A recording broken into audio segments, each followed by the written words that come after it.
Oke geng, so hari ini hari Sabtu baru free. Kita akan tengok Papa Zola The Movie lah dengan anak-anak, dengan wife saya. Tuh, dua orang budak ni kat belakang dengan wife saya. Okay, say hello. Okay, macam tu je.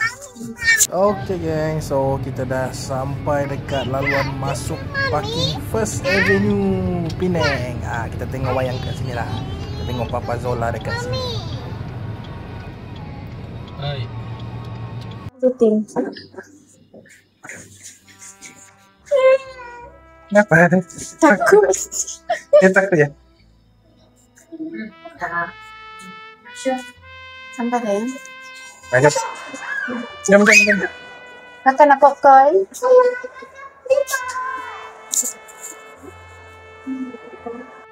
So kita nak pergi dekat bahagian popcorn sebab kita nak beli popcorn supaya boleh dapatkan tiket pula, kad Papa Zola The Movie tu lah, yang kad Fiesta tu. Tengok macam mana. Jadi kalau yang belum tahu, kalau kita beli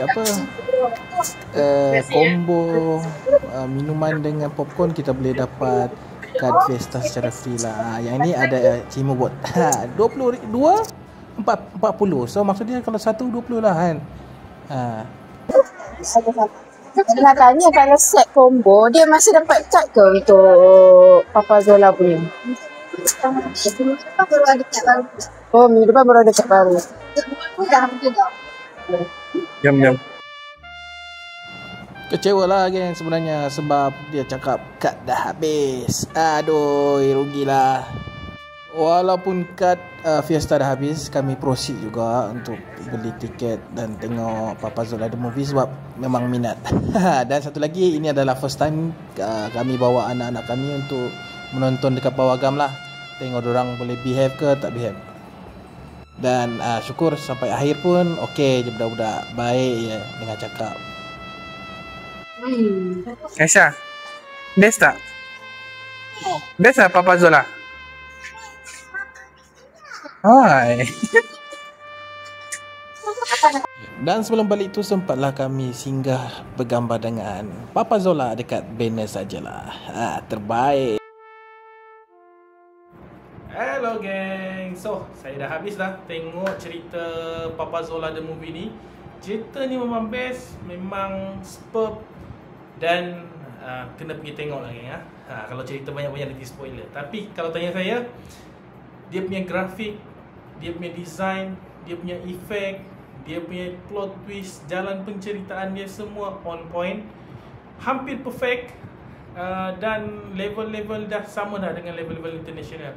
Saya bangga lah geng. Kalau sebelum ni kita tengok Bobo Boy, the movie tu kan, dah cantik dah. Lepas tu kita ada Captain Agent Ali pun boleh tahan. Dan sebelum ni kita ada macam Upin Ipin. Dah okey dah geng, dah cantik dah. Tapi yang ni dia satu tahap yang lebih tinggi lagi lah bagi saya. Cuma kalau korang tanya saya, kalau 10/10 tu saya boleh bagi berapa? Saya bagi 9.5. Sabar, jangan kecam saya dulu geng, saya kurang sikit tu.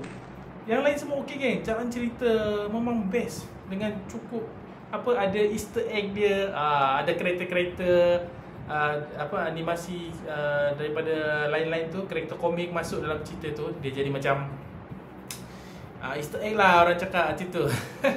Nanti korang tengoklah karakter apa yang saya maksudkan. Tapi dia ada kekurangan yang menyebabkan tak jadi 10/10 tu. Ni kecil je kan. Bagi saya dia kekurangan dia part final boss dia. Bukan sebab final boss tu dia punya fighting scene tu tak okey ataupun karakter dia tak okey. Cuma bagi saya ada satu yang kacau pemikiran saya waktu saya tengok tu. Kenapa dia tiba-tiba boleh jadi pemberontak? Maksud saya dia jatuhkan villain yang pertama tu, yang villain makhluk asing tu, bos makhluk asing tu. Lepas tu dia ambil tempat dia dengan mudah je macam tu. Sedangkan dia datang sebagai peristik. Dan macam mana pengikut-pengikut bos alien yang first tu boleh dengan cakap dia dengan mudah.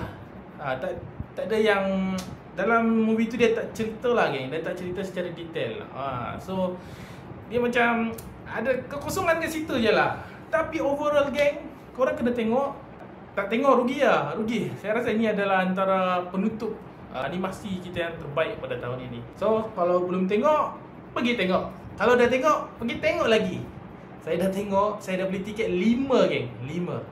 1, 2, 3, 4, 5. Semoga banyak lagi animasi-animasi yang cakap yang di luar nalar yang lebih hebat lagi. Kita tunggu. Boboiboy Gurlatan tu menarik juga. Dia ada buat teaser sikit. So hopefully animasi dia lebih baik, lebih padu, jalan penceritaan dia lebih mantap daripada yang sebelum-sebelum ni.